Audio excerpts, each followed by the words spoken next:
Hello. Hello, I'm here at the Anti-AI Data Center Rally here in downtown Indiana. There's my friend Nick Brasini, the poet.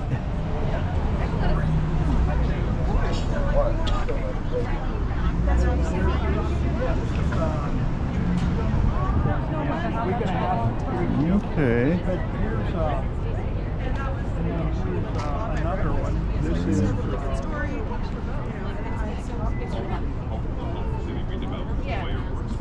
I think that up until recently, right by there, I didn't get my had the same corner or something. Okay. What sides we decided on? Hey Amanda, how are you doing? Good. Yes. Yes. Power plant kind of. Okay. Oh, these are all the signs they're making? Yep. Let's see, what's the sign say? Okay. No data centers. We should go out and hold it, and then I can go. Yep.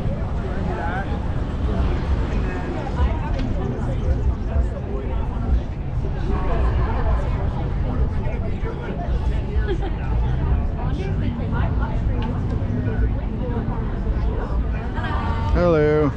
here to get a t-shirt.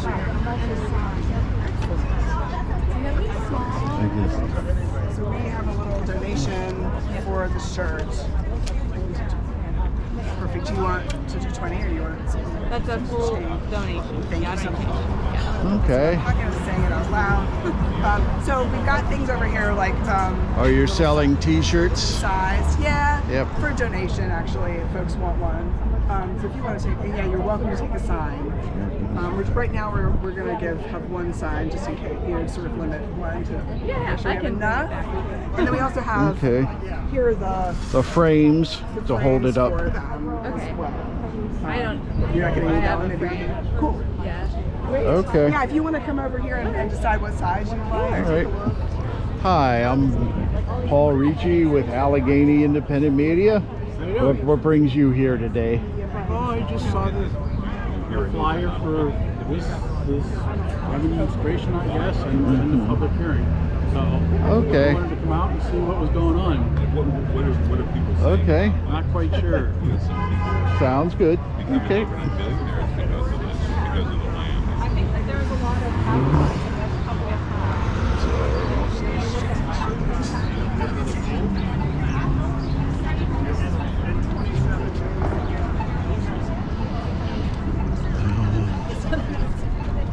So Amanda, are most I guess the IUP students, they're in the middle of finals or pretty much is at the end of the semester? I don't know. They graduated Friday, Saturday. Oh, they did, so they're gone. All right, well, oh well, still a good turnout. Billionaire hedge fund out of New York, masquerading as a government redevelopment authority. It sounds better. And we're coming to raid you for our billionaire hedge fund. Amanda Zinger, and if you know that you're number 2, 3, 4, 5, or 6, you can line up on this side of the mic or this side. If you did not get your number after Amanda Zinger, we have Susan Comfort, Dana Driscoll, Jessica Jock, and then J.T. Walker to line up.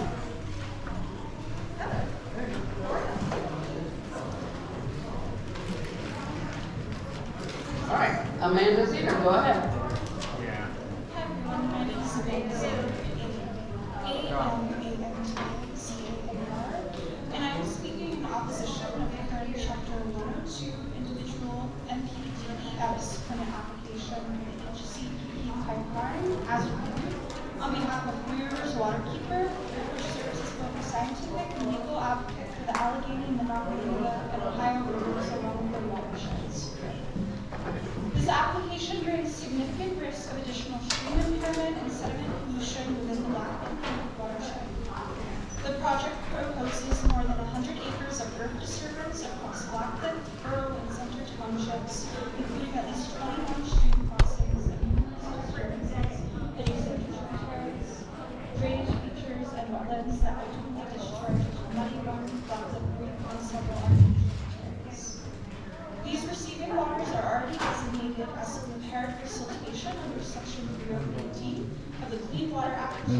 next. classifying all as cold water freshness. I'm sorry. This makes them particularly sensitive to sediment loading, temperature increases, and stream bank destabilization. The scale and intensity of the proposed construction activities, including trenching, clearing, grading, steep slope disturbances, and horizontal directional drilling, all create substantial risks for erosion, sediment transfer, stream bank failures, and long-term degradation. The application materials identify extensive disturbances in the headwater systems and forested stream corridors that also play a critical role in maintaining the water quality and river protection for downstream waters. Once these areas are disturbed, sediment can move rapidly into streams during storm events, increase turbidity, embed stream substrates, further degrade microinvertebrate habitat, and impair aquatic life that are already stressed within this watershed. While the application references erosion and sediment control best management practices, generalized commitments are not sufficient for a project with this many crossings and this level of watershed sensitivity. The Department of Environmental Protection should require stronger enforceable permit conditions that specifically address sediment-related impacts, include real-time turbidity monitoring at stream crossings, mandatory post-construction stream restoration monitoring, clear stop water triggers when sediment controls fail, and site-specific contingency plans for heavy rain events and inadvertent drilling fluid releases. Given the cumulative nature of the disturbances proposed throughout the watershed, the department should also evaluate the combined impacts of repeated stream and wetland disturbances rather than reviewing each crossing in isolation. We continue to urge the department to require additional analysis and stronger protection measures, especially given the existing impairments within the Black Lake Creek watershed and substantial unresolved concerns regarding sedimentation and stream preserve impacts. Three Rivers Waterkeeper opposes issuance of this permit, especially unless it can demonstrate that the project will fully protect water quality and prevent further degradation of these already impaired waters, in addition to addressing all community concerns. Thank you. Excuse me.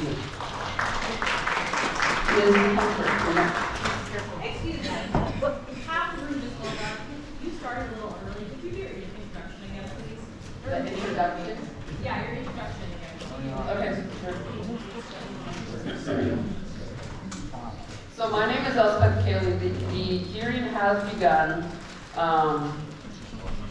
The purpose of the hearing is to formally accept testimony on the proposed MPDES permit application.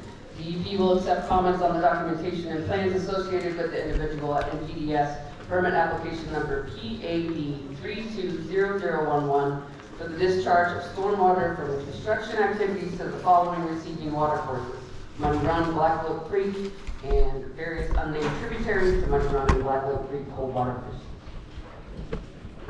Susan, go ahead. I'm Susan Comfort, a 32-year resident of Indiana County in Indiana Borough. I'm here today to express my opposition to this project and my concerns and questions. As I understand it, this 5.8-mile pipeline, which is to deliver fracked gas to the proposed 4.4 gigawatt power plant, poses many environmental risks to at least 30 downstream crossings.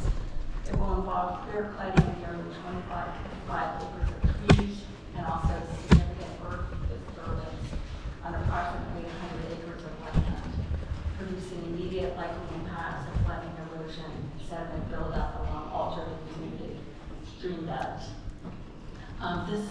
These impacts will obviously be a serious problem for residents and wildlife living near the construction. But what most people don't realize is that the pipeline also poses great environmental and health risks from cumulative impacts.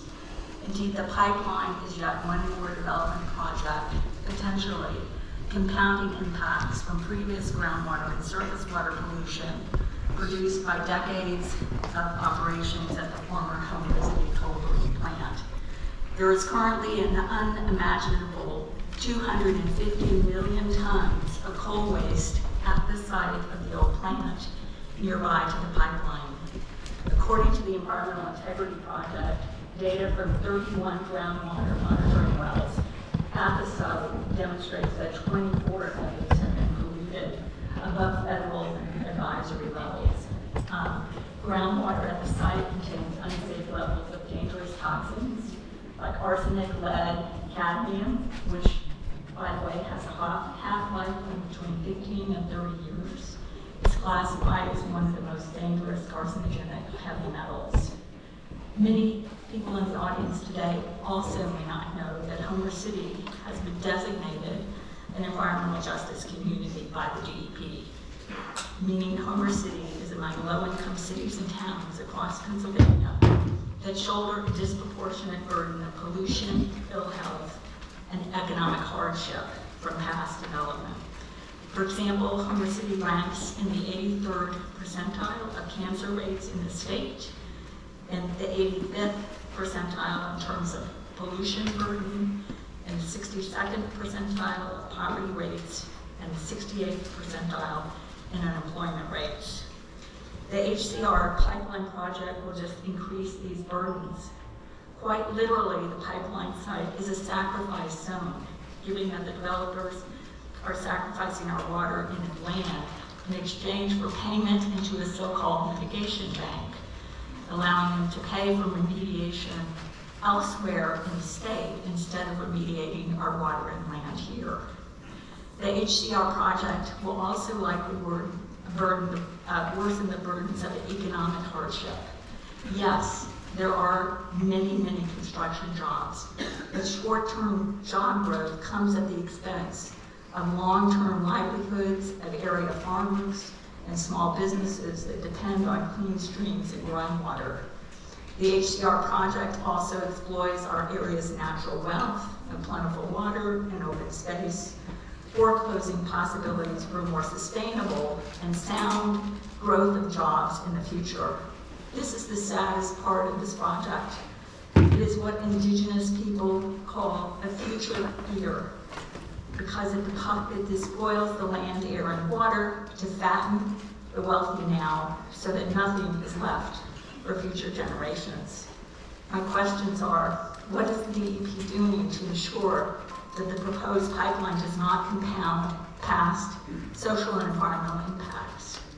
What is the DEP doing to adhere to PA environmental justice law that industry not impose more pollution and hardship on an already stressed community? What is the DEP doing as our public trustee to ensure rights spelled out in the PA Constitution, the clean air, pure water, and a future of bounteous natural wealth? I think these questions should compel the DEP to deny the permit application. Homer City and Indiana County deserve robust oversight that protects our health, our natural wealth, and our future economic development. And we deserve leadership with an eye to that future, not an obsession with the past. Thank you.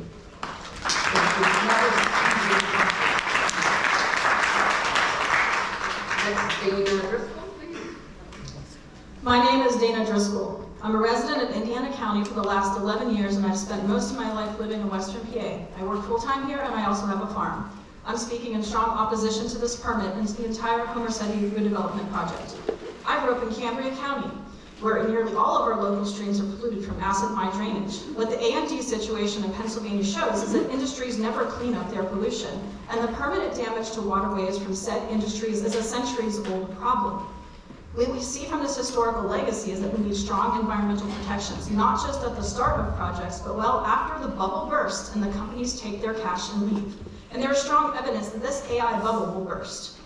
At present, there is a 1 million gallon oil spill in Washington County, PA that the DEP has done nothing to address. This is a concrete example in Pennsylvania of what can go wrong with this pipeline. I lived and worked in Michigan during the Flint River oil spill, and I saw it firsthand.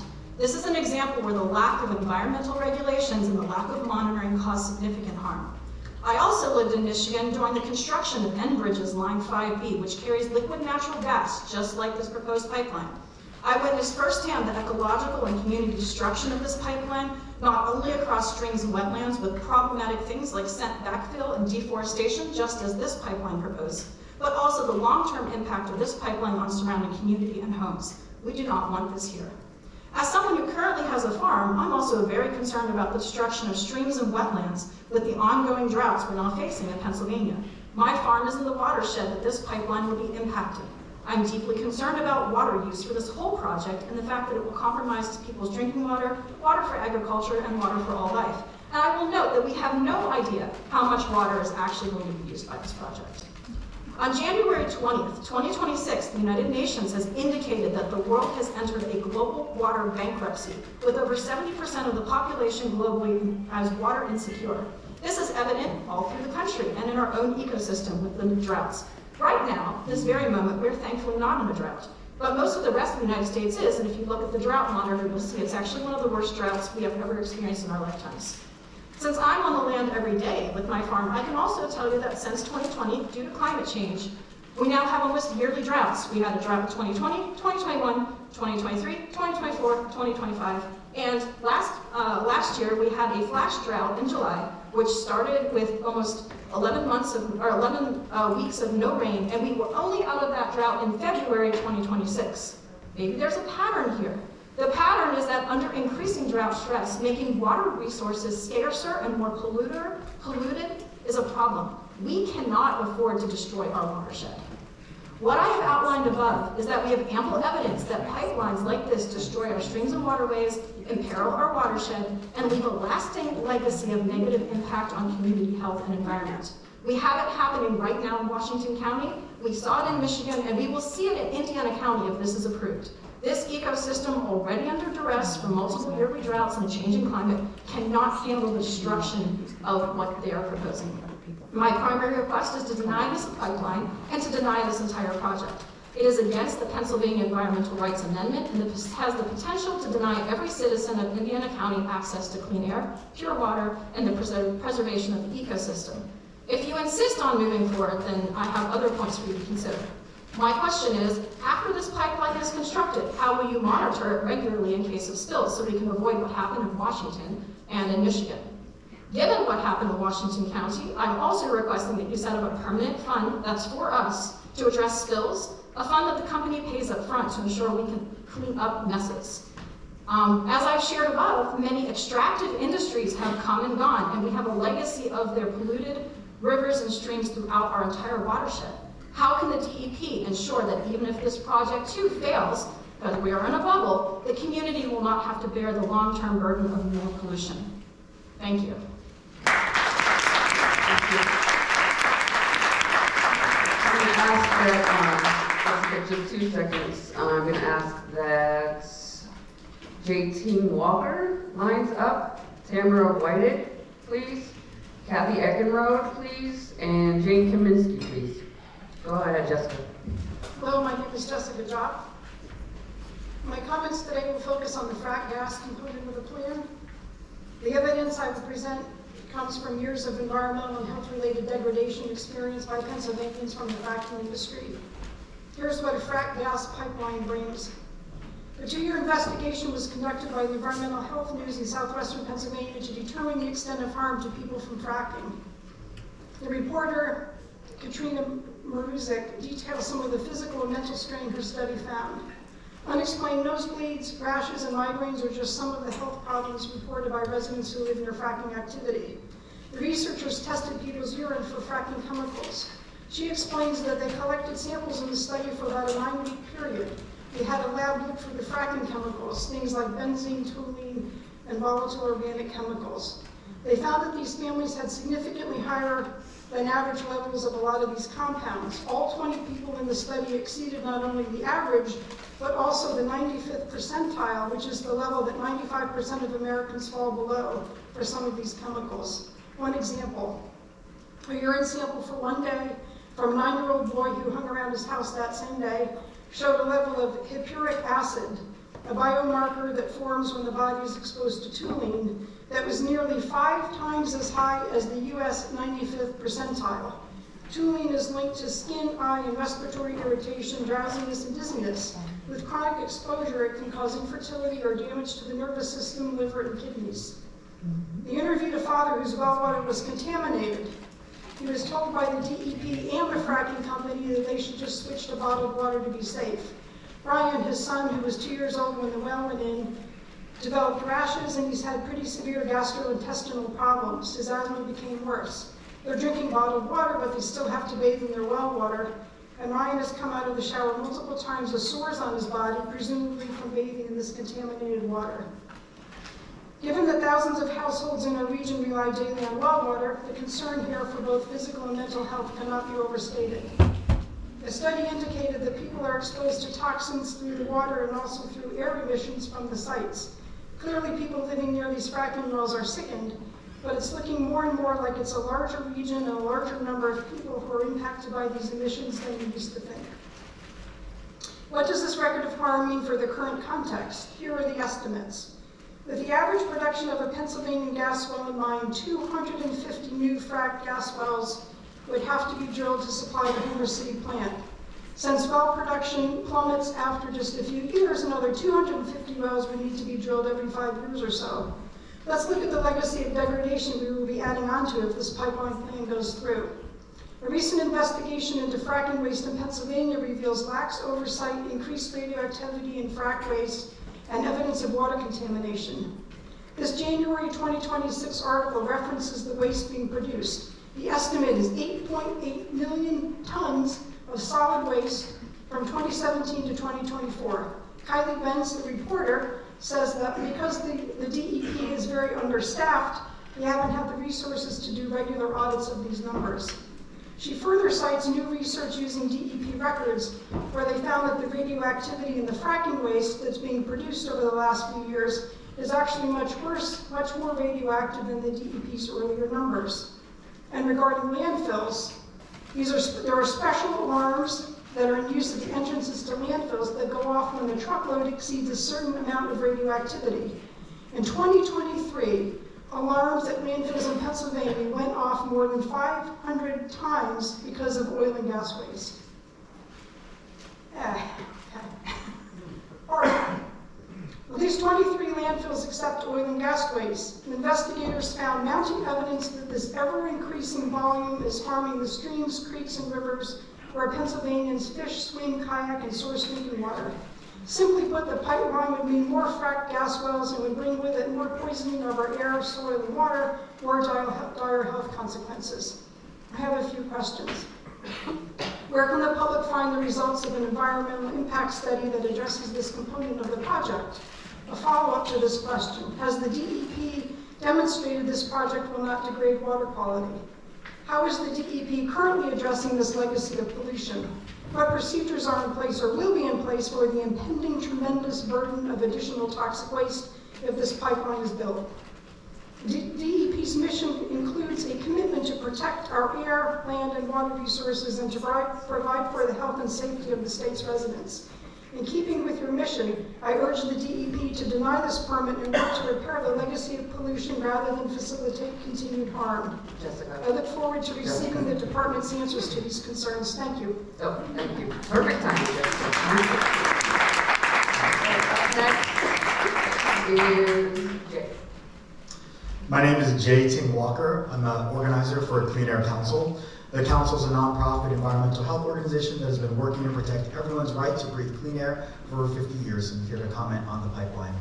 The Council is most concerned about the health of local waterways that are designated as cold water fisheries, CWF, and also considered impaired by the Pennsylvania Department of Environmental Protection because of siltation caused by the erosion of soil.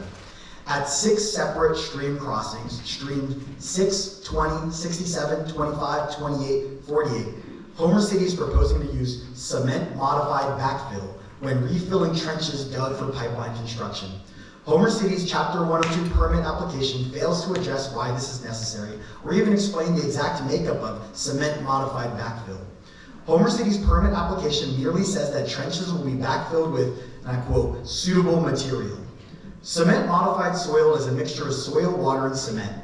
DEP should require Homer City to detail the exact mix used by Homer City, and additionally require Homer City to detail where this mixing will occur in its erosion and sedimentation control plan.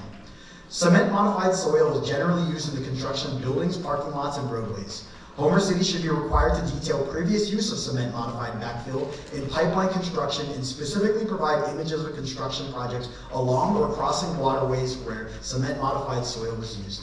Cement modified soils are not usually used in pervious areas such as stream embankments. It is very possible that cement modified backfill will create impervious surfaces in forested areas along streams, degrading natural areas. Regarding the crossing of Stream 67, cement modified backfill is also properly directly adjacent to wetland 36A and Stream 66. It appears likely that cement could erode into this wetland and stream, potentially destroying it. Cement modified backfill was also proposed directly on the bank of Stream 25, creating the additional risk that cement could erode directly into this stream.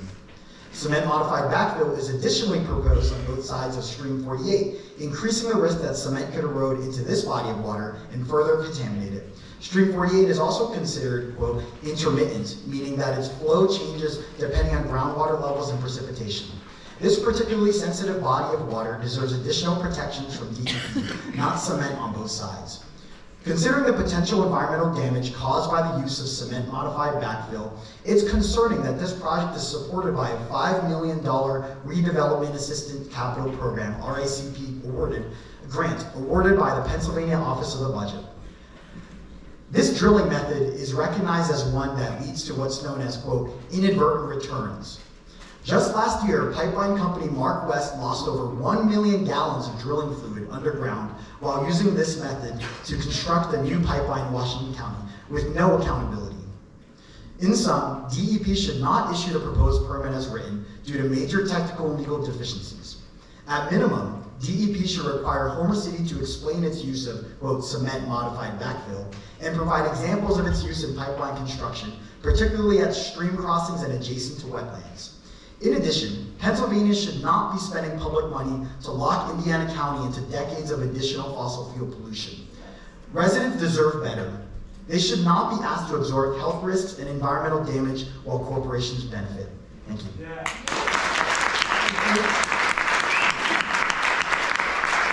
Up next is Tamara Whiting. I'm a 31-year resident of Indiana. Thank you for this opportunity. The proposed 5.8-mile pipeline set to connect the Texas Eastern Pipeline to the Homer City Power Plant will serve as the final link in the chain, as it were, to deliver fracked natural gas to the plant for the generation of electricity. I will focus my comment today on arguably the largest consequence of application approval, and that is the contribution to climate change of a projected 4.5 gigawatt power plant burning what is mostly methane. I will consider only the combustion of that natural gas and not the inevitable leakage of methane. The public was duly informed last year that this will constitute the largest natural gas power plant in the country. Although the Southmont Energy Facility might end up rivaling that, we seem to have a bit of intrastate one-upmanship going on. That aside, the plan approval for the new generating station issued by DEP has a maximum allowable CO2 limit of about 17.5 million tons per year. For sake of comparison, this amount is equivalent to emissions from the exhaust of some 150,000 gas-powered vehicles driving continuously at 30 miles per hour using standard EPA measures for exhaust. And that's traffic of a major metro area during rush hour, every hour. These projected emissions will largely exceed the peak emissions from the coal-fired power plant at Homer City during the late 1990s and early 2000s. CO2 emissions for those years totaling between 13 and 14 million tons per year. In short, this new power plant will not be cleaner than coal when it comes to the molecule that will be most decisive for our common future. Pennsylvania consistently ranks 4th among the 50 states for CO2 emissions. On a per capita basis, it is arguably worse if one considers only the more populous states in this calculation. I'm leaving the smaller, the less populated states like Wyoming and North Dakota, because they're off the charts for per capita. But from this perspective, only Texas makes a higher per capita contribution to carbon pollution than we do. A great deal of past permitting has enabled these facts, including some permitting in the past several decades when we can say that yes, we knew better. The per capita analysis is very important because the people of this Commonwealth are asked to contribute disproportionately to carbon pollution. The These plants, creating even more fossil fuel path dependency, are being planned in our name to impact future generations catastrophically. As a citizen of the Commonwealth, I find this unconscionable. So where is the carbon capture and storage technology that should be mandated for this project? That is my first question to you today. Leading into my second question, let us consider the threats and the costs to Pennsylvanians now and in the years to come. We've already seen an uptick in heat-related injuries and school closures since many schools in Pennsylvania do not have air conditioning.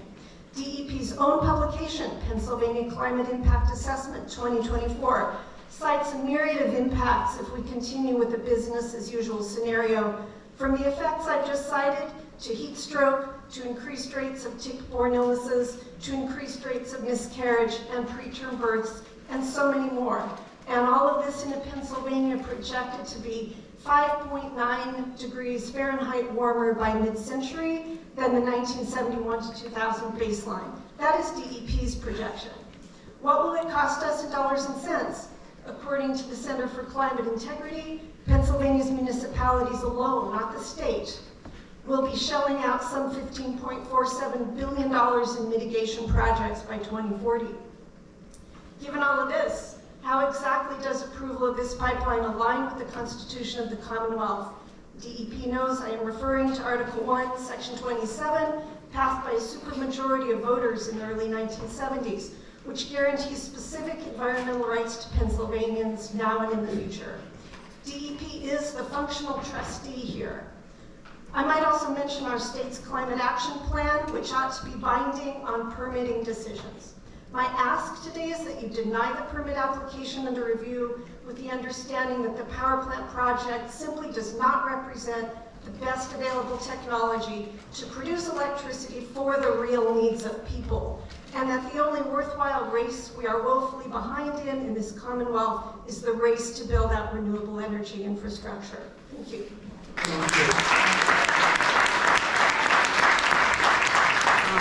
Kathy Eckert is next, but let me call a few people to get lined up, please. So after Kathy, we have Jane Kaminsky, then Amanda Oakes, Lee Hendricks, and then Garnet Freiling and Schaefer Freiling Douglas. Go ahead. Hello, my name is Kathy. I would like to thank DEP for having this meeting and also the management here at Indiana Theater. The 4.5 gigawatt gas power plant in the AI data center campus proposed by Homer City redevelopment poses significant environmental risk, public health, and socioeconomic impacts for the residents of Homer City and Indiana County, Pennsylvania residents. Some of the proponents of this project allege it promises economic benefits. The data center will be the largest in the country. Excuse me, I'm cold. However, the negatives appear to outweigh any of the positives this project could ever offer the community. I want to read to you Article 1, Section 27 of the Pennsylvania Constitution. The people have a right to clean air, pure water, and the preservation of natural, scenic, historic, aesthetic values of the environment. Pennsylvania's public natural resources are the common property of all the people, including generations yet to come. As trustees of these resources, the Commonwealth shall conserve and maintain them for the benefit of all people. That's Pennsylvania Constitution, Article 1, Section 27. Please remember these words throughout this meeting. The pipeline is 5.8 miles and will support a 4.5 gigawatt gas-fired plant, as I stated, that is being built to support the biggest AI data center in the U.S. to the tune of $10 billion. The pipeline project will transgress over multiple streams, wetlands, tributaries, and road crossings. The quality and noise levels during this construction will be compromised. A comprehensive impact study was not done. This pipeline is in direct violation of the Pennsylvania Constitution, and for that reason, the pipeline permit should be dismissed. There is significant environmental injustices with this whole permit project.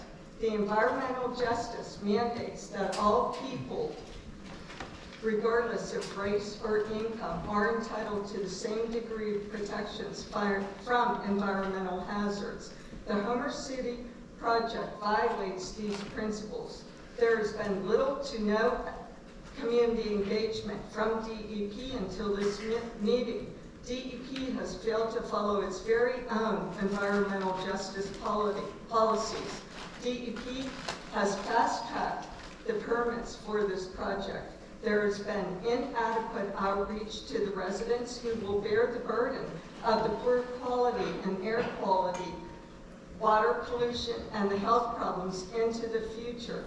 The gas plant is expected to release hundreds of tons of pollutants and fine particulate matter, including toxic ammonia. These chemicals and pollutants are known to cause respiratory problems, cancer, and heart disease. These pollutants and toxins will be concentrated into an already public health disadvantaged rural community, still recovering from the health effects of pre-existing coal mines and coal-fired power plant. Has DEP done a comprehensive air quality and public health study? The Pennsylvania Environmental Rights Amendment guarantees the right to clean air and pure water for current and all future generations. The residents need to be assured of having a clean, continuous water supply into the future, keeping their rates the same, and they need to be assured that they have clean water throughout a drought. Has DEP done a comprehensive impact water study? Residents have the right to know where Homer City redevelopment and the investors are planning on getting all the water from this magnitude of a project. There has been claims made that the data center will be cleaner than the old coal-fired power plant. However, it will still result in massive amounts of emissions and pollutions. This was a really big eye-opener in my research. The gas plant is expected to produce 17 million tons of carbon dioxide, that's CO2, per year.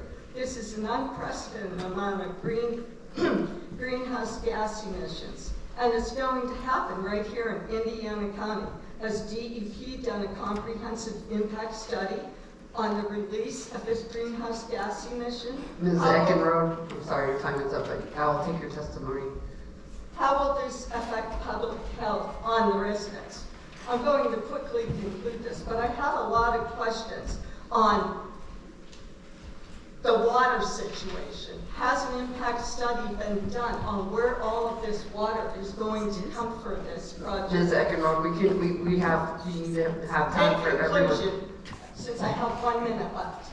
Even if something appears to be legal, it can still be the wrong thing to do. The Homer City Data Center project will reverse the progress that has Ms. Eckenrode, everyone has signed up for 5 minutes. I'm not trying to be rude, but I can take your testimony and it will have as much weight as your verbal testimony, okay? I'm sorry, but I want to make sure everyone gets their chance.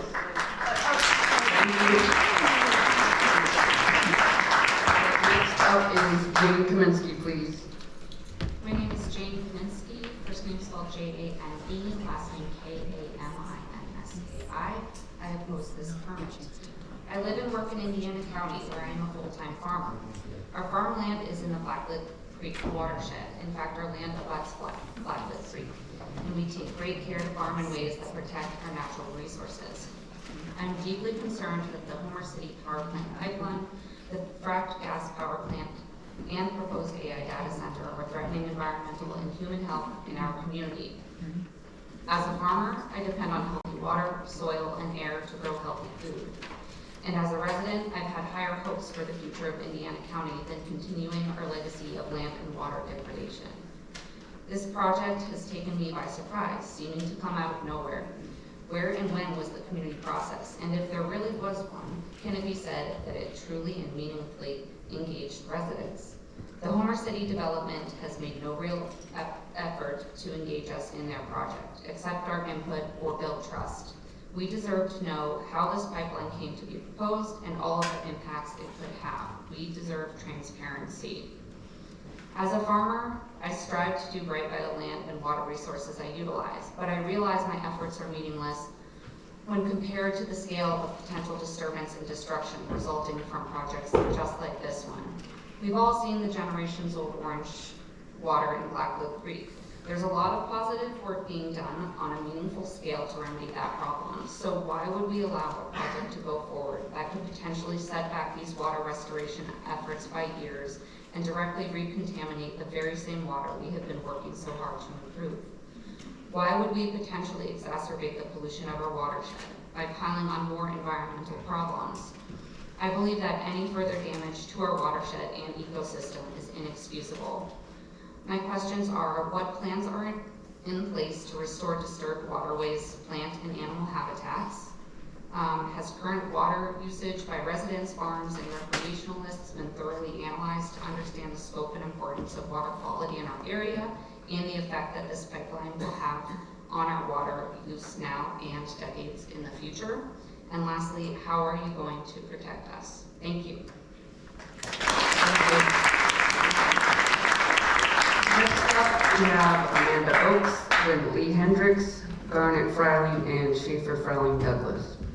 Hi, I'm Amanda. I've lived in Indiana County most of my life. I moved to Homer City in 2020 when the coal plant was operating about 20% capacity.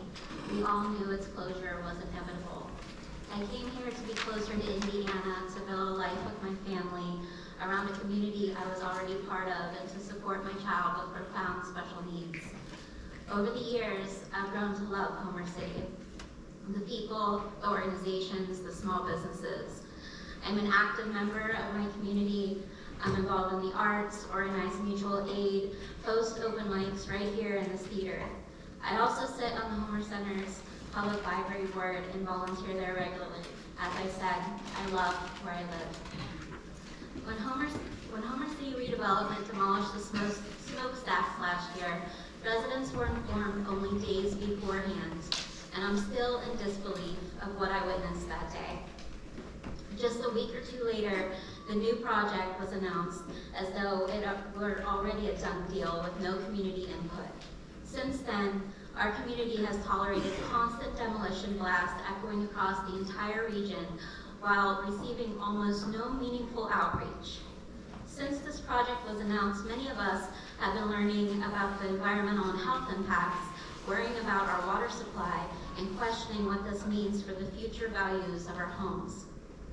It is not lost on me that our school district has struggled since the coal plant closed, but now we are being forced to accept the largest frac gas power plant in Pennsylvania being built in our backyards to power AI that will eventually be used to surveil and take our jobs. Are we just expected to live with that, to live, work, and raise our children in the shadow of what could be, again, become the largest polluter in the state? The proposed pipeline will disturb more than 100 acres of land near over 100 households along a 6-mile stretch. How many of those families rely on well water? The proposed line crosses dozens of streams that feed into Blacklick Creek. People in our community have spent years volunteering to clean up the damage left by the coal industry, and they're still doing it. Are we really going to risk further polluting these waterways? What is happening here feels like another chapter in a long history of extraction and exploitation. Our air, our water, our land, and our communities have carried the burden of industrial pollution for generations. Families have already paid the price with their health. At the same time, we are watching tech companies aggressively expand AI infrastructure nationwide while openly discussing AI's role in warfare and surveillance. We've watched our elected officials support fast-track permitting for these massive AI data center projects. Across party lines, politicians at every level of government continue to fall in line with big tech and big oil, while the people most affected are ignored. My questions are, what steps will be taken to make sure our streams and private water supplies are protected from future harm? Will there be ongoing monitoring of well water and waterways after the pipeline construction is finished? Do we have enough available water to support the entire proposed project? Who exactly will benefit from this project? I'm not convinced Homer City will. Thank you.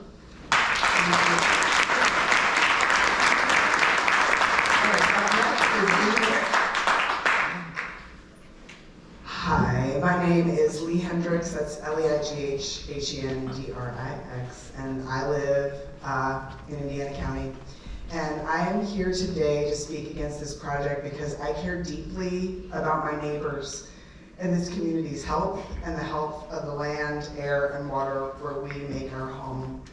And I'm hearing a lot of people do too, and saying a lot of the things that I'm concerned about. This pipeline, along with the frac gas power plant and its promised data center that this pipeline will serve, puts our home at risk. It puts the well-being of our land and air and water at risk, and that puts us, the people who live here, at risk. I'm here to speak about the permit for this pipeline because I'm deeply concerned about the lack of transparency and the fast tracking of permitting related to these massive projects. The speed of the process and the piecemeal nature of permitting helps elide the cumulative impacts on our community. It makes it hard for us to get accurate information. This pipeline in itself is an example of that. It will cross dozens of tributaries, not just one stream.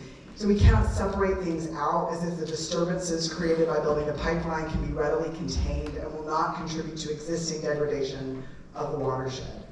My question, has the DEP required a cumulative impact analysis across all stream crossings? The cumulative watershed impacts have to be considered when making these permitting decisions. And I see this as a problem for all aspects of Homer City redevelopment's frac gas power plant and proposed data center. Everything moving so quickly and quietly behind the scenes in order to push these projects forward with as little input from the people in this community as possible.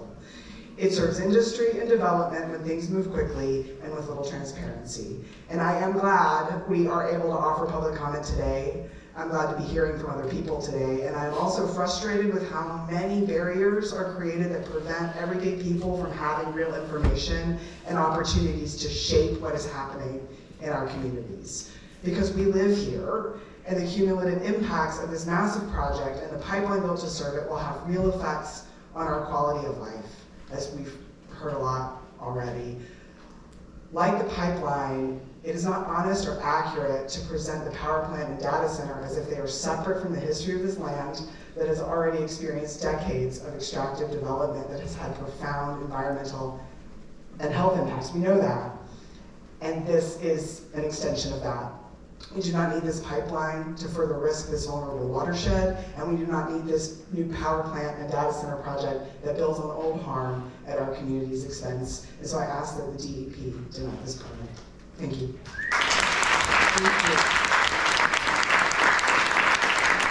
Okay, up next, Barnett Freiling and Schaefer Freiling Douglas. Could I have,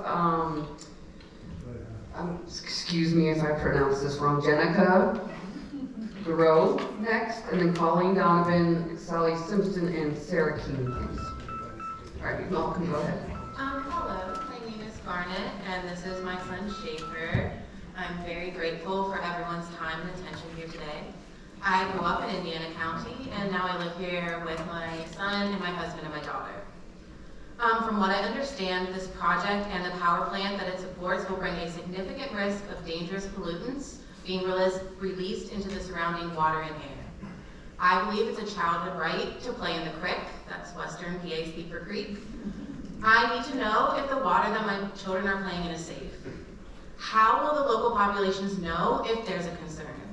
Is there a system in place to alert residents in case of any dangerous air or water conditions? Our waterways are unique in that they have been already polluted from past mining industry. Have the unique properties of our waterways been studied to ensure that new contaminants mixing with existing chemical residues will not have any harmful impacts? I'm also concerned that any drought modeling will not account for our unique environmental conditions. Finally, assuming that protections are put in place, what will the consequences be for violating guidelines? We have already seen that businesses in this industry are ignoring regulations and paying slap-on-the-wrist fines if they're punished at all. Will the consequences actually be meaningful enough to fully discourage practices that we know harm the water, land, and people of this region? My son would like to say something too.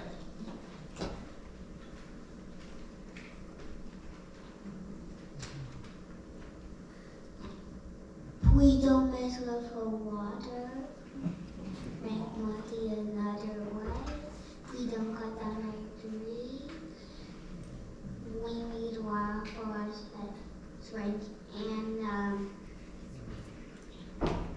and the animals. And we also need to take care of us. So he said, don't mess with the water, make money another way. Please don't cut down any trees. We need clean water for drinking and for the animals. The animals need the trees. Thank you both.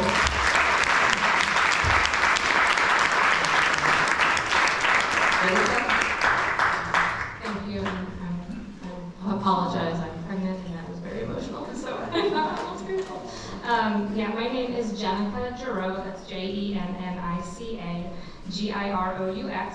I live in Indiana County. I was born and raised in Indiana, but moved out of state after attending University of Pittsburgh from 2006 to 2010.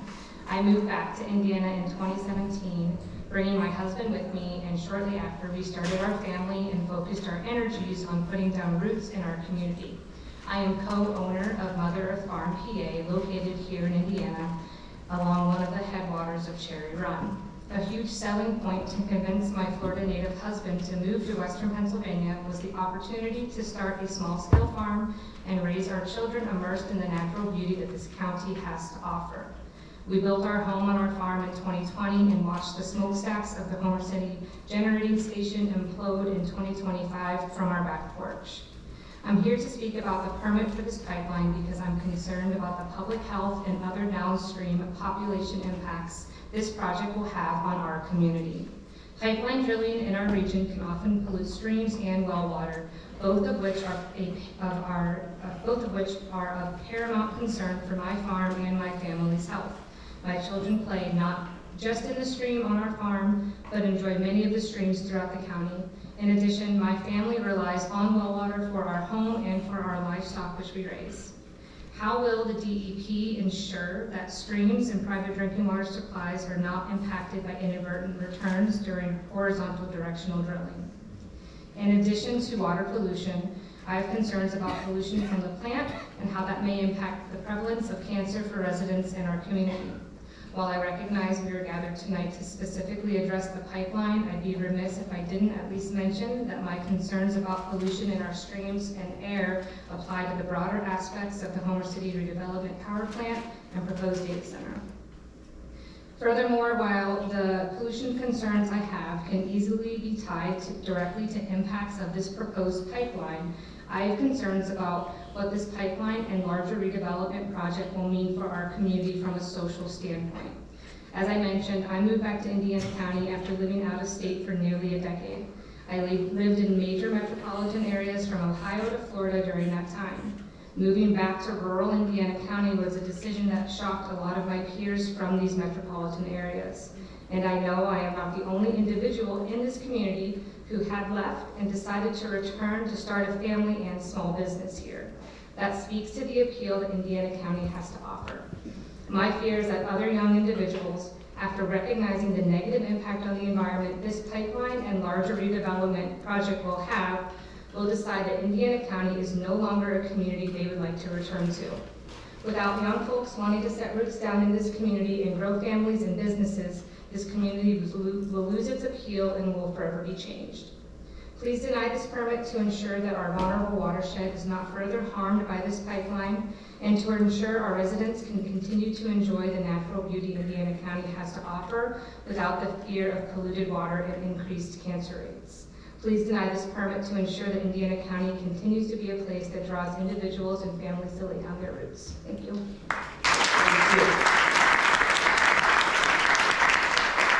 Okay, after Colleen, can I have Sally Simpson line up, please? Sarah King, Kat Marquez, Kurt Limbaugh, Linda Santos, please, and then go ahead, Colleen, please. Hello, my name is Colleen Donovan. That's COLLENDONOVAN. I live in Indiana, and I'm a member of Kensing Trout Unlimited. I'm also a volunteer with PASEC, or Pennsylvania Senior Environmental Corps. As we know, the history of coal mining in Appalachia shows us that corporations do not always clean up their messes. Many of our streams in Indiana County run orange. Refuse piles left behind by coal companies long gone dot the landscape. It often takes people from the community, such as the Blacklick Creek Watershed Association, among others, to lead in the cleanup. Just last week, with Friends of the Parks, I toured the Blacklick Creek Treatment Facility, an abandoned mine drainage treatment plant near Vindendale. Funded by a combination of state and federal funds, it cost over $27 million to construct and will cost about $600,000 a year to operate. On my part, I observed orange and murky water going in, but clean water coming out into the Blacklick Creek below. Many more of these treatment plants have yet to be built. This is certain to result in greater economic benefits downstream. But is it meant to last? New threats downstream have become apparent, and so we are here to discuss the construction permit for the pipeline intended to bring natural gas to the Homer City site from one of the Mariner East pipelines further south. According to the DEP's website, the Homer City power generation will become the largest natural gas power plant in the country. A fossil fuel burning facility of this size is certain to threaten the environment. All of this to power a data center. And this is happening nationwide. Nearly 3,000 new data centers are either under construction or in the planning stages, driven by high demand for AI infrastructure. Why so many? Who's going to clean up after the tech companies when this bubble is over? Pipeline construction is problematic. According to an October 2021 article in the Tribune Review, drilling spills in the construction of the Mariner East pipeline ruined wells and polluted streams. And because of leaks and lost drilling fluids, construction resulted in the damage to streams and water supplies. One contractor had 48 criminal violations of the Clean Streams Law. Will it be different this time? I doubt it. According to Three Rivers Waterkeeper, the proposed pipeline will include at least 21 stream crossings, including Blacklick Creek and its tributaries, and multiple wetland crossings. What sort of oversight can we expect? Does the DEP have the resources to observe, review, and enforce the requirements of the permit? What about the people who live within the 2,000-foot buffer area? How are their wells going to be protected? What entity will be responsible if they lose their water? I propose that the DEP delay this permit until these questions can be addressed. Most people would agree that caution is the best policy. However, instead of caution, some want to accelerate the permitting process. According to Senator Dave McCormick's website, he has introduced a bill that streamlines the federal permitting process in order to speed up construction. In addition, according to the May 7th article in the Tribune Review, Senator McCormick defended the Homer City data center, stating that the threats to the environment will not happen. Not so fast, Senator. Recent research has shown that fracking wastewater is more radioactive than previously understood. How can the public expect transparency from entities that stand to gain financially from these projects? In sum, there's much unknown about these data centers.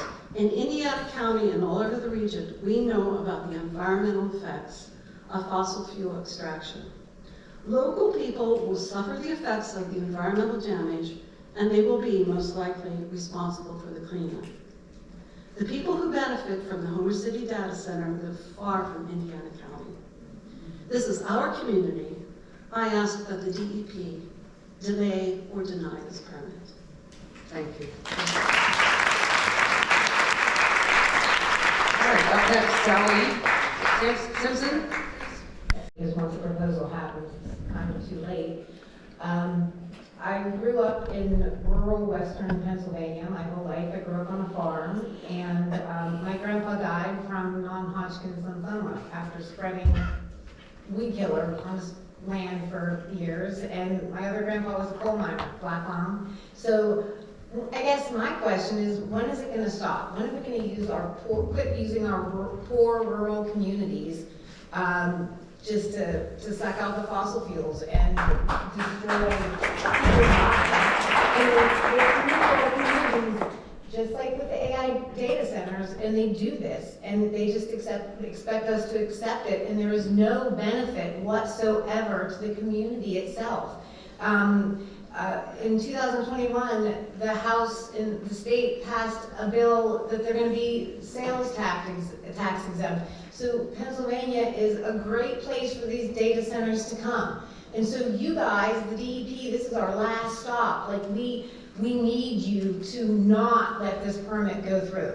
Because, and I know it's for the pipeline, but when I talked to Senator Pittman, because I've negotiated with him, talked with him, he accepts bribes. From Knighthead Capital, he accepted a donation of thousands of dollars. And this is his hometown, and he is willing to sell his own hometown out for this.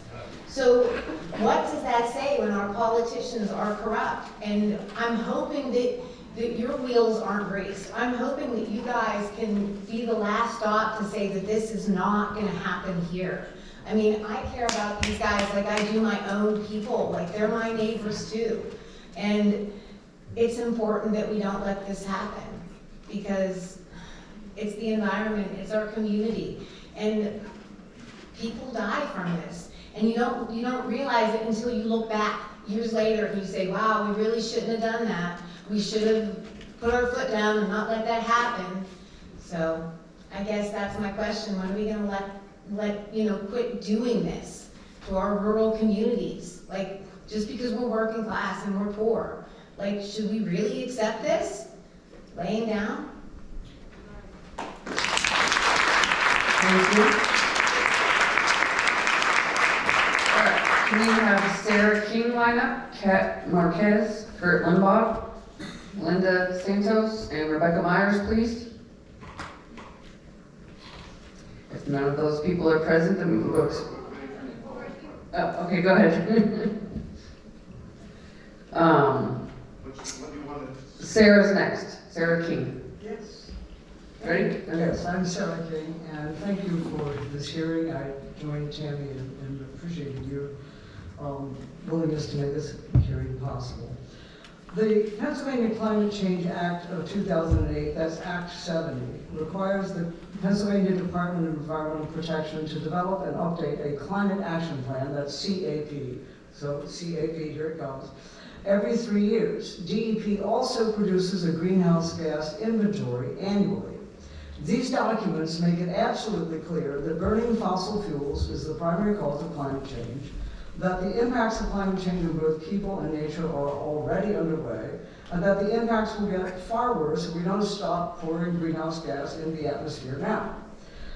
According to the 2024 CAP, that CAP, that Climate Action Plan, we need to both adapt to what is already happening with regard to climate change now, and to act to reduce climate change in the future. So based on the specific list of recommendations about how we must adapt to climate change in Pennsylvania that's found on page 186 of the 2024 DEP Climate Action Plan report, here are my questions, my first questions. Number one, in considering the permit for a 30-inch pipeline, has DEP included climate projections into the pipeline infrastructure and route design evaluation? And to put it another way, does DEP have specific projections and modeling regarding the impact of flooding and extreme temperature fluctuations on the pipeline, and how do these projections affect the pipeline evaluation, and the permit evaluation, I should say. And number two, in assessing potential risk to our clean water supply, has DEP conducted a climate risk analysis to determine how rising temperatures, increasing precipitation, and increasing frequency of extreme weather will affect our water resources? And number three, and again, I'm working from the list provided on page 182 and the Climate Action Plan in 2024. Does this pipeline design incorporate enhanced early warning systems in order to mitigate potential damages and costs associated with these extreme weather events? In addition to these specific questions, I wanted to make a comment about the overall approval process. And in doing so, I'd like to note that on page 48 of the 2024 Climate Action Plan, it states that to even partially address the devastation that will result from climate change in the next 20 to 75 years, we must be aware that, and I am quoting from page 48, strategies to reduce greenhouse gas emissions from electricity generation offer the greatest potential for decarbonization through 2050. And again, from page 48, I'm quoting, nuclear, solar, onshore wind, and battery storage will need to produce nearly all the electricity generated in Pennsylvania by 2050. That's from the 2024 CAP. So how is it possible, in the context of these fact-based conclusions, that DEP could even entertain approval of the Homer City redevelopment plan that calls for massive increased use of fossil fuels to generate electricity? The answer to that question appears to be piecemealing. There is no plan to approve the whole plan, but with piecemealing, little parts of the plan are approved one at a time, at the local level and at the state level, and no one attends to the impact of the whole, the effect of the whole. This is how catastrophes happen. Historian Raoul Hilberg documented the fact that one of the greatest human catastrophes of the 20th century was made possible in part because in nearly every European country, one by one, local train officials and staff made sure to provide enough train cars, enough staffing, local staffing. They generally handled all the logistics, so that the Nazis got the transportation they needed to deport people from all across Europe to their deaths. Bit by bit, catastrophes happen. Bit by bit, we lost nearly every tree in Pennsylvania in the 19th and 20th century. We lost every passenger pigeon. We lost almost every bison, and we're losing pollinator populations right now, and many other environmental concerns are happening, or disasters are happening, bit by bit. DAP has documents and guidelines, and that would include the Climate Action Plan and the Greenhouse Gas Inventory, that both allow and promote an evaluation of the impact of the entire Homer City project, both its immediate impact and the impact on the future of the children in this room and in the state of Pennsylvania, as well as the country and the world. Ms. King, I apologize, but your time is up. One sentence. One sentence, go, really quickly. The impact of the entire project is calculable and must be part of this review process. In this way, we must act. Thank you. Kat Marquez, and then Kurt Greenbach. Cool, yeah. My name is Kat Marquez, K-A-T-M-A-R-Q-U-E-Z, the Civic Engagement Mobilizer for Penn Future, a nonpartisan, nonprofit organization advocating for community and environmental protection, especially that of clean air, clean water, and clean energy. Today, on behalf of Penn Future, I ask that the DEP denies the development of the pipeline. The people have a right to clean air, pure water, and to the preservation of the natural, scenic, historic, and aesthetic values of the environment. The Commonwealth shall conserve and maintain them for the benefit of all the people. Once again, as we've heard many times before, the state constitution should be the framework for what it means to protect the well-being of our communities and the environment. And with that in mind, we can see how the construction of the pipeline fails to align with that, with what our government and elected leaders should be doing for their constituents. The DEP needs to recognize that this pipeline is going to cross 21 streams and multiple wetlands. This project alone is going to involve over 100 acres of earth disturbance, adding onto the already impacted waters due to the previous negative impacts. As is necessary, the DEP is obligated to protect the cold water fishery from negative impacts of construction, including the prevention of sedimentation, thermal, and hydraulic impacts. Lastly, and most importantly, the pipeline is at least partly in the Black Lake watershed, which is already negatively impacted by acid mine drainage and agriculture. For reference, Black Lake Creek is one of the largest tributaries to the Conemaugh River, all formerly flowing with bright orange chemicals and void of aquatic life only 20 years ago. If it weren't for the communities and the voluntary advocacy they've done and continue to do, which again I'm very in awe of, it would not be clear flowing as it is today. Pipeline construction and trenching risk opening up new pathways for acid mine drainage to find a way into other streams and groundwater. We should all strive to add to the positive impacts from our communities, not the negative ones caused by industry. To uphold our already established state constitution, the Department of Environmental Protection needs to stand by the people of Homer City and Indiana County and the surrounding areas who have lived here for generations and deny the development of this pipeline from continuing. This is one part of the larger picture, which only becomes more important as we continue to strive for a cleaner, better world for all. Thank you.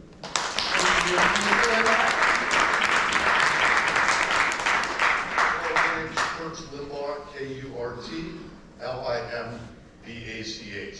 I'm a citizen of Fairfield Township, Westmoreland County. My land goes right down to the Conemaugh River.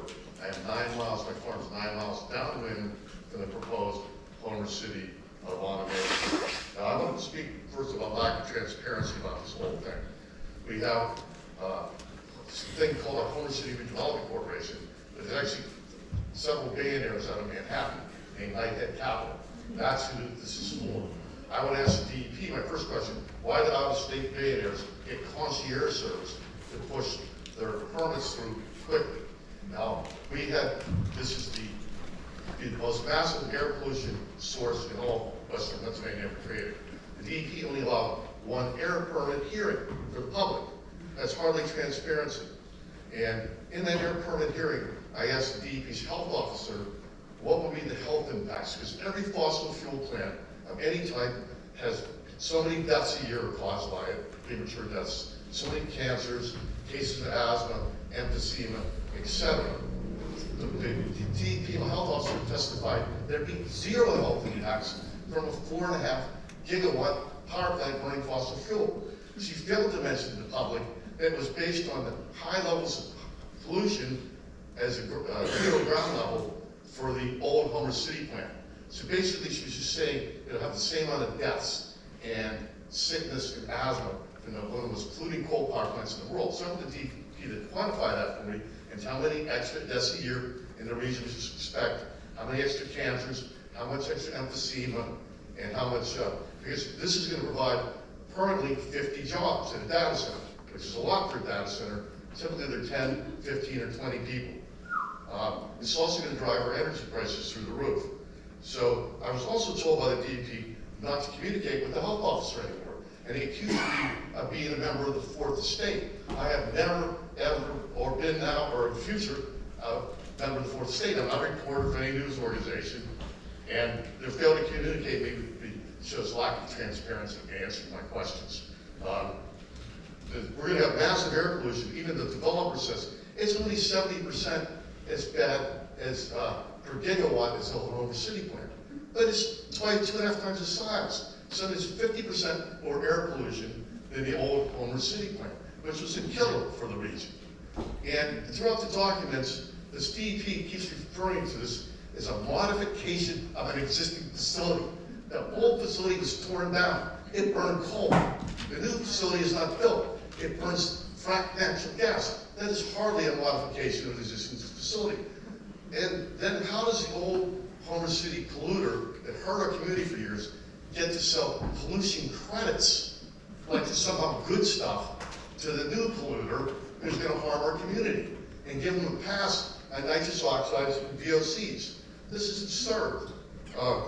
Again, I've watched these pipelines being built. I saw it in my community when they did fracking, and I saw plenty of inadvertent returns at every stream crossing, lack of monitoring by the DEP, lack of sedimentation and erosion controls. DEP enforces fracking and pipelines so poorly. In my community, they put a frack well within 50 feet of a blue line stream, 100 feet. They had no waiver to do so. I called the DEP up. They said, Kurt, we'll just give them a waiver. It's a piece of paper called a waiver. I went to these other ones and looked at the waivers. There was no ENS controls. It was just a waiver for them. This is how it's done in Pennsylvania. I watched Exxon, XTO, turn the beautiful trout stream that goes through my property, red, gray, yellow, and brown. So I want those questions answered. Look at pipeline leaks, it can be horrible. And I want to see these health impacts actually quantified. If you want to base it on the whole plant, do so. But tell me how many people that killed every year, so that's what we're going to expect again in this new plant. How many cancers, how much emphysema for our 50 jobs. And our energy prices going through the roof as they drive demand crazy for natural gas. And fracking, I saw in my community, I watched every people sick and lose their water. Thank you. We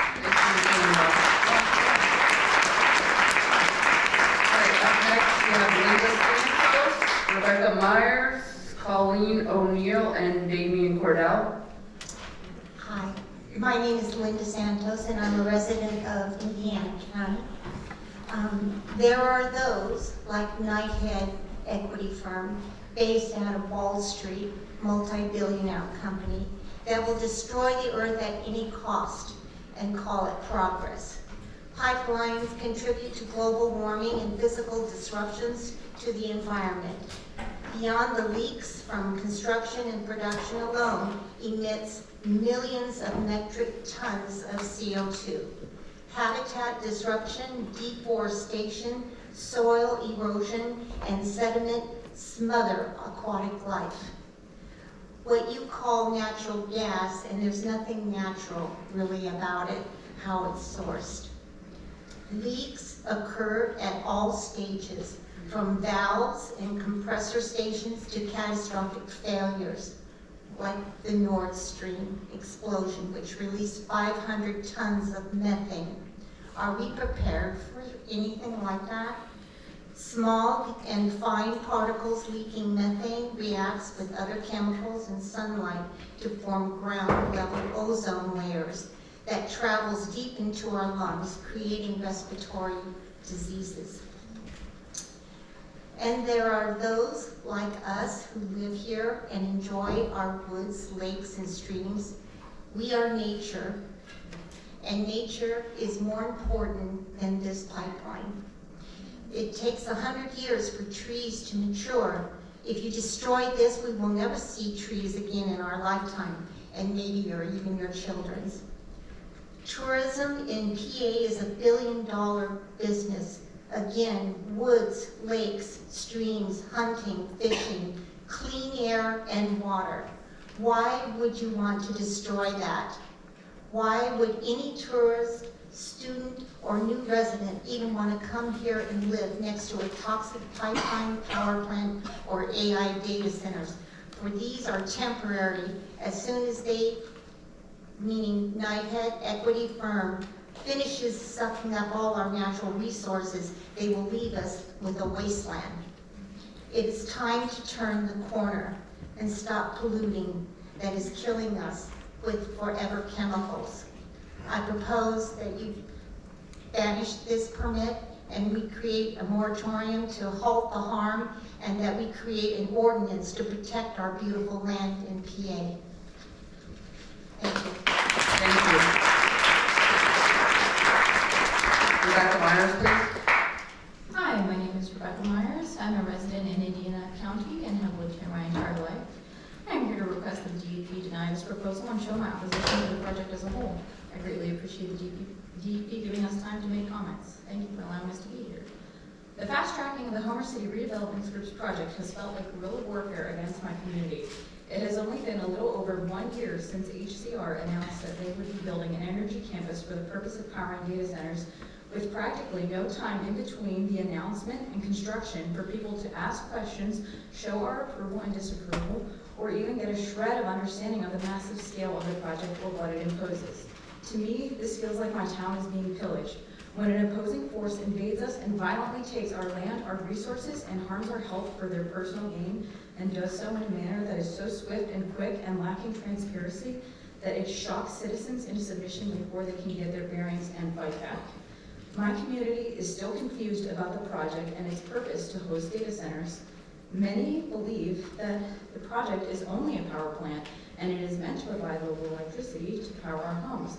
Many people are unaware of the size of the project and that other data centers which are being opposed in other communities actually pale in comparison to the massive 3,200 acre project that is HCR. Many people are unaware that the owners of Homer City Redevelopment Group are not Indiana County residents and that the project is actually owned by a New York hedge fund. Furthermore, I was told by someone who lives within the area of the proposed pipeline that they were never notified by Homer City Redevelopment or the DEP that a proposed pipeline would be going directly through their backyard. Is that statement true? Has the HCR and or the DEP sent individual notices to the residents that would be most affected by the pipeline and stormwater drainage and sediment? If not, I humbly request that another hearing be issued because adequate notice has not been given to those who are most affected to prepare comments. I am also here as a patron of the Ghost Town Trail and would like to talk about how degrading the Blacklick watershed will affect patrons like me and the area of Indiana County as a whole. This region has been plagued by pollution my entire life.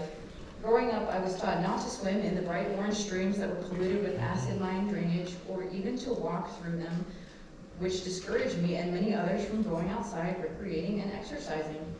Luckily, Indiana County has seen significant gains in reversing this pollution and turning the abandoned infrastructure of the coal industry into a treasure of nature-based recreation like the Ghost Town Trail. An eerie parallel exists between the towns around Blacklick watershed that border the Ghost Town Trail and the proposed pipeline and power plant project that is happening today in Homer City.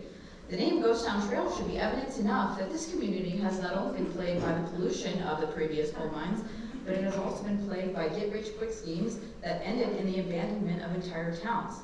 In 1901, $1 million was invested in Wareham, a town in the Blacklick watershed, to build a school, hospital, police station, jail, and 250 houses to sustain the coal rush.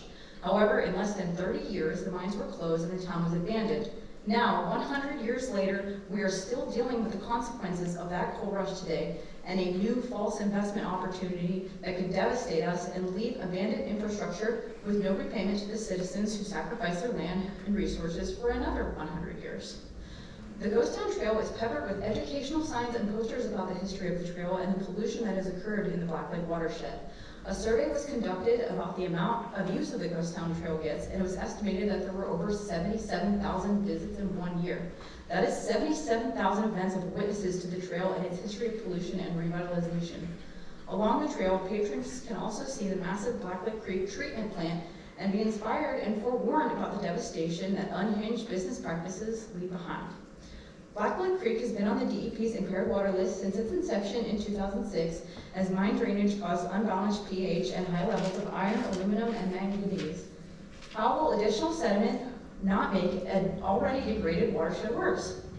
The Blacklick watershed is an area of tourism, and members of my county both enjoy the Ghost Town Trail and the Blacklick Valley Natural Area. This needs to be taken into account and included in the application. Rebecca, I'm sorry. It's okay. I can accept your written testimony, okay? Thank you. Pauline O'Neill, Damien Cordell, Bailey Nace, and then Darcy Trunzo, please. My name is Colleen O'Neill, and I am providing this comment on behalf of the Mountain Watershed Association. First, I will state that our organization believes it is irresponsible to invest taxpayer dollars into infrastructure and permitting for data center development for artificial intelligence, especially when residents are experiencing an unprecedented affordability crisis. This pipeline project alone has received $5 million in taxpayer money. That said, I will focus my comment on tangible actions that I believe the DEP must take to protect local communities and watersheds from Homer City Redevelopment's proposed pipeline project. To construct this pipeline, the applicant has proposed using horizontal directional drilling, or HDD, which is a trenchless pipeline installation method, often required when a pipeline passes through sensitive areas such as streams like Blacklick Creek. In our region, HDD for pipeline construction has historically resulted in inadvertent returns, where drilling fluid escapes from the borehole, into the surrounding environment, which can pollute nearby streams and drinking water wells. When drilling fluid enters nearby waterways, it can significantly impact macroinvertebrate populations by increasing sedimentation, which in turn impacts fish populations. When drilling fluid enters a nearby drinking water well, it can cause cloudy, undrinkable water that often requires costly treatment. For instance, the construction of the Mariner East Pipeline in northern Westmoreland County in 2017 resulted in 17 spills of an estimated 200,002 gallons of drilling fluid into various streams. Local private water supplies were also impacted. As a result of advocacy efforts by organizations such as Mountain Watershed Association, DEP has established extensive technical guidance for HDD used for pipeline development in the Commonwealth. First, DEP should require that Homer City redevelopment strictly adhere to this technical guidance if the Homer City pipeline is permitted. Second, DEP should require the applicant to conduct baseline water testing for all private drinking water supplies located within 2,000 feet of proposed HDD locations for pipeline construction. In addition, DEP should require that the applicant notify all residents within 2,000 feet when HDD is anticipated and provide all residents with temporary water sources on the days when HDD will occur. This is because one of the best ways to prevent impacts to private water supplies is by not using them when HDD is occurring, since well pumps can pool and misdirect drilling fluid into nearby wells. These measurements are paramount for protecting nearby residents and watersheds. Thank you for the opportunity to comment. Damian Cordell, please. Hi, my name is Damian Cordell, and I am on the board of directors of Kensington Toronto Limited. The Kensington Toronto Limited mission is to conserve, protect, and restore the cold water fisheries in and around Indiana County. With that mission statement in mind, there was concern that the disturbance of the 101.8 acres of earth within the watershed designated cold water fisheries, with that having at least that many crossings, has a good possibility that these cold water fisheries will be adversely affected if not properly, if the proper environmental protective measures are not followed and or not enforced. DEP must require enhanced protective environmental measures beyond the minimum technology standards, as well as overseeing and enforcing all environmental requirements of this construction project in order to ensure that the quality of the impacted streams remains intact. In short, I'm just asking DEP to do due diligence, do their job, and please oversee this project so that the contractors are not doing what they want to do, what we really want to see done. Kensington Toronto Limited has been a part of many CWF stream improvement and maintenance projects in this area. We are very vested in the results of this pipeline project so that sufficient water quality is maintained in the area of the pipeline and in the surrounding community. Thank you.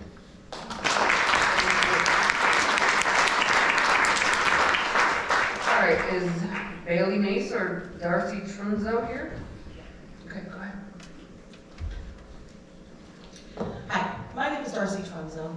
I was born in Johnstown, raised in Homer City, in a 3-room house about a quarter mile from the power plant, close enough to Neil Road that I could smell the farm. Last year, in March, I was probably one of the first people to hitch the ride on this data center issue.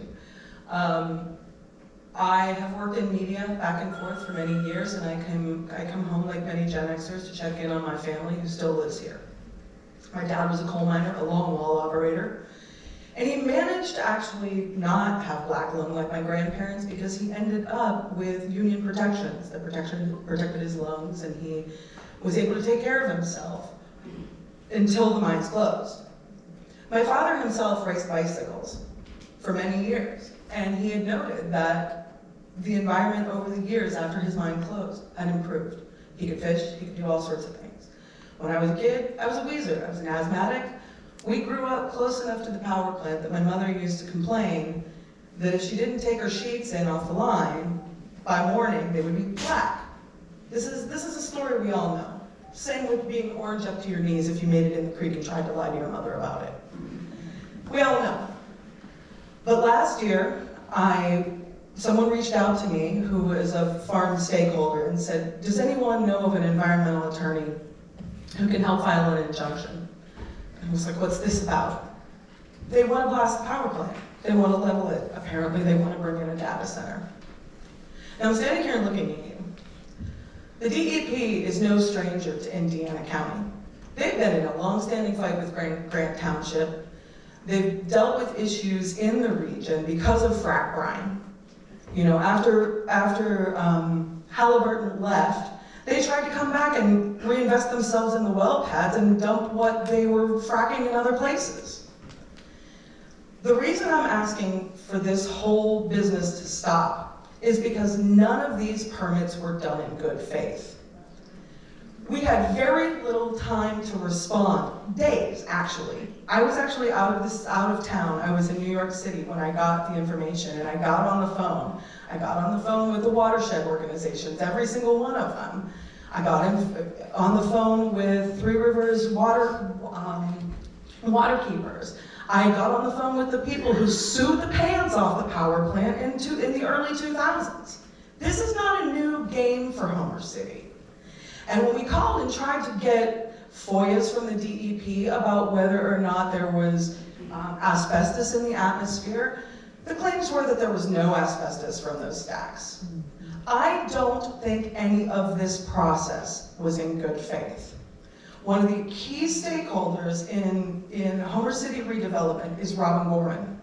One of the things that I know for a fact about Robin Gorman is that she is notorious for defying rules when it comes to the Sunshine Act.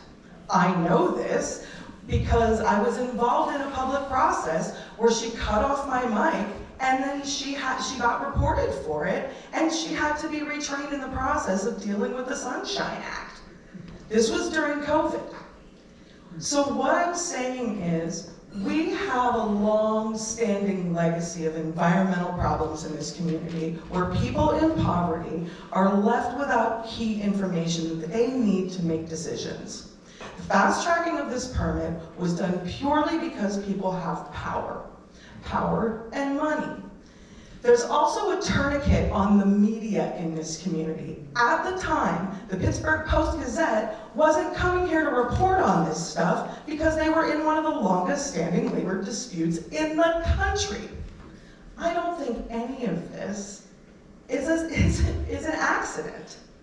I think all of this was set up to prevent the local people from being able to have the time to be able to investigate what was happening in their community.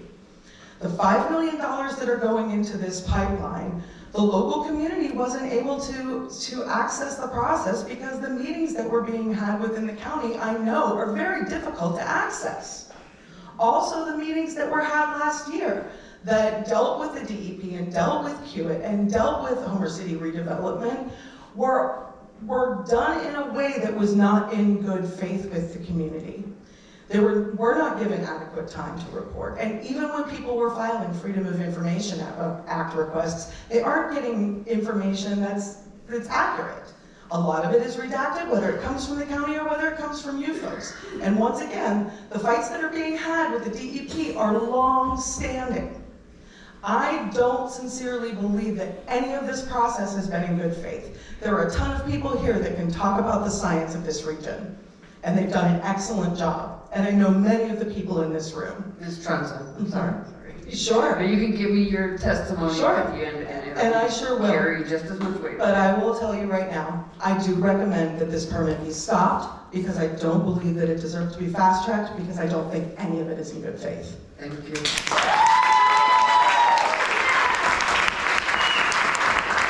All right, now call for Bailey Nace. No Bailey Nace. Okay, then we have Larry Braddock, I think it says, Braddock. And then we have Reed Lewig. Thank you, go ahead. I'm Larry Blaylock from your neighboring town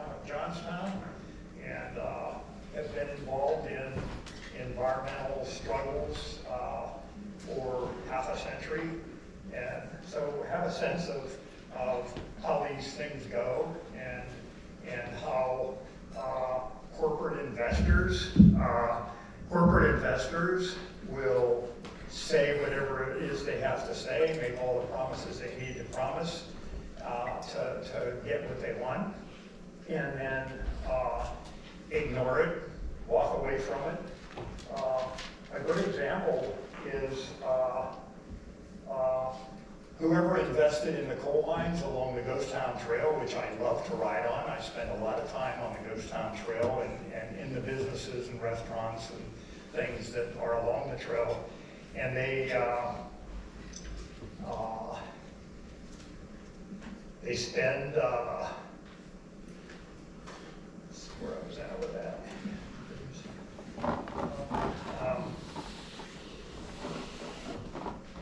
Yeah, the past energy investments have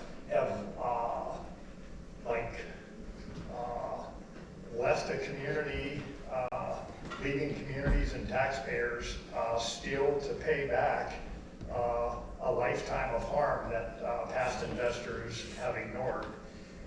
When the coal mine companies came in, they made their money and they walked away, as others mentioned, leaving communities harmed. Since then, it's been up to the taxpayers. They call that just,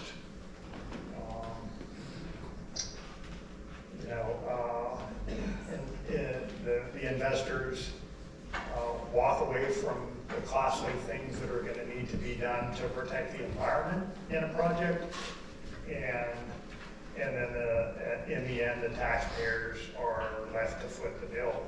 I have some photos that I took within the last 2 weeks on the Ghost Town Trail, and one of them is of a 3-foot wide, very slimy looking orange, 100-foot long stream, part of a stream that comes out of the mountain and ends up in the Blackfoot Creek. I have others, one of Armaw Run, that's orange coming off the hill into the river. And there's another stream that I can't remember the name of that also runs in orange and crossed and into the river. And I just, I know from looking at that somebody along the line walked away from their responsibility. The taxpayers just spent a half mile downstream from Vintondale, spent $27 million, not 2.7 million, $27 million putting an acid mine drainage treatment plant in that became operable last year. The $27 million plant that's paid for by the taxpayers. That's Pennsylvania and federal taxpayers footing the bill for that.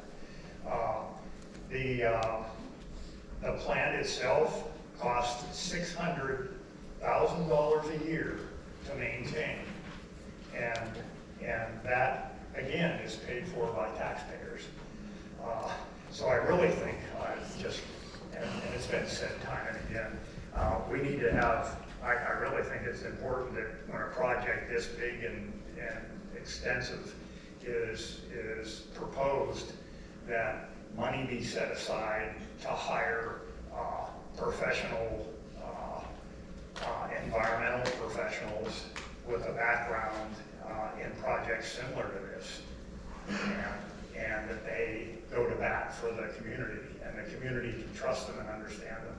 I wouldn't understand the politicians in Harrisburg or in the Department of Environmental Protection based on previous experiences I had. Well, thank you. And if you would like to give me your testimony before the end of the evening, I'll make sure you get my email address, okay?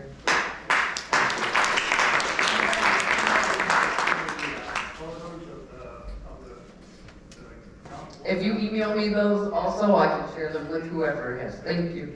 All right, Mr. Reed Lewick. That's all right.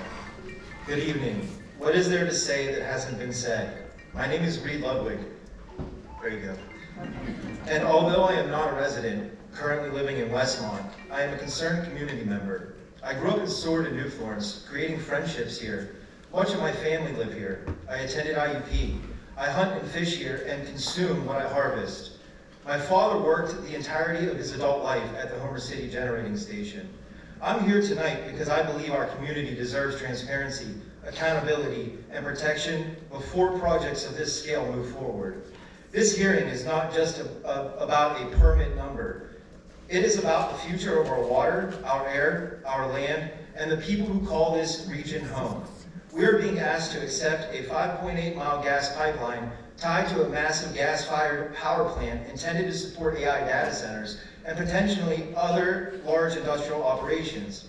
Yet, many residents still feel that we are being kept in the dark about the full long-term impacts that this project could have on Indiana County and surrounding communities. Projects like this do not exist in isolation. They affect streams, wetlands, stormwater systems, air quality, traffic, noise, infrastructure, energy demand, and the cost of living for working families. Once damage is done to waterways like Muddy Run and Blacklick Creek, it cannot simply be undone with a press release or a corporate promise. And that is exactly why transparency matters. People should not have to dig through technical filings or hear rumors to understand what is happening in their own backyard. The public deserves clear answers. What are the long-term environmental risks? What protections are truly in place? Who benefits financially? Who carries the burden if something goes wrong? And why does it feel like communities are always the last to fully know? We are constantly told these projects are progress, but progress for who? If local families face higher utility costs, increased environmental risk, strain on infrastructure, or a decline in quality of life while large corporations and data centers profit, then that is not shared prosperity. That is extraction. Our communities are not sacrifice zones for unchecked industrial expansion. I grew up in Western Pennsylvania. I know what happens when industries come in promising jobs and prosperity while communities are left carrying the long-term consequences decades later. We have seen polluted waterways. We have seen abandoned infrastructure. We have seen promises disappear once profits are secured. That history should make all of us more cautious, not less. I am asking the department and every official involved to slow this process down and ensure the public gets full transparency and rigorous environmental review before permits move forward. Because clean water is not negotiable. Public trust is not negotiable. And the health of future generations is not negotiable. People here tonight are not extremists. They are parents, workers, taxpayers, neighbors, and citizens demanding accountability before irreversible decisions are made. This community deserves to be heard before corporate interests are prioritized over public well-being. Thank you. All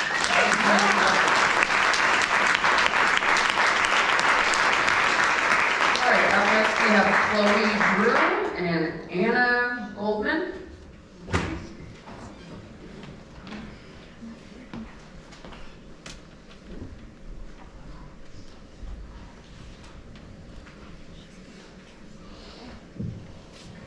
Good evening. I didn't prepare anything, but I would like to. Oh yes, that's my name. Yeah.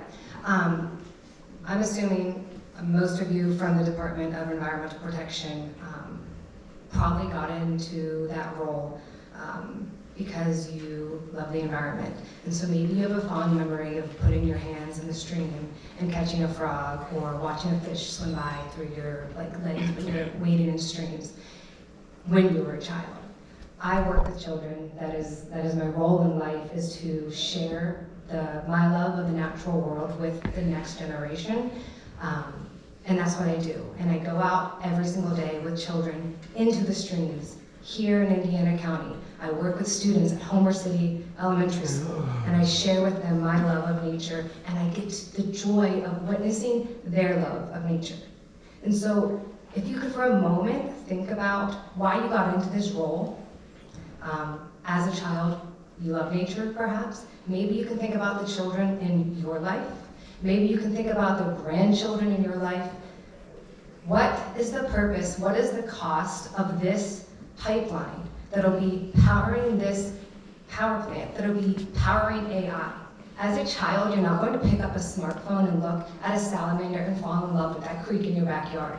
So I really just am imploring you to please speak up, use your voice, think about the morality in the situation. There are children relying on the fresh water and the streams in our region, and they're relying on you to have their back. Thank you.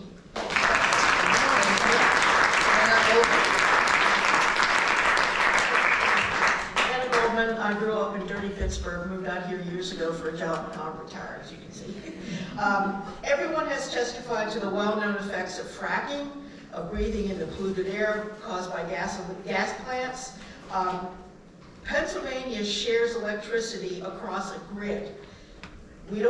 Every place in Pennsylvania shares electricity, and now that the Homer City power plant is gone, there's no place in the state that is suffering because Homer City no longer makes electricity. We have sufficient electricity in the state. There is another polluting thing that needs to be known.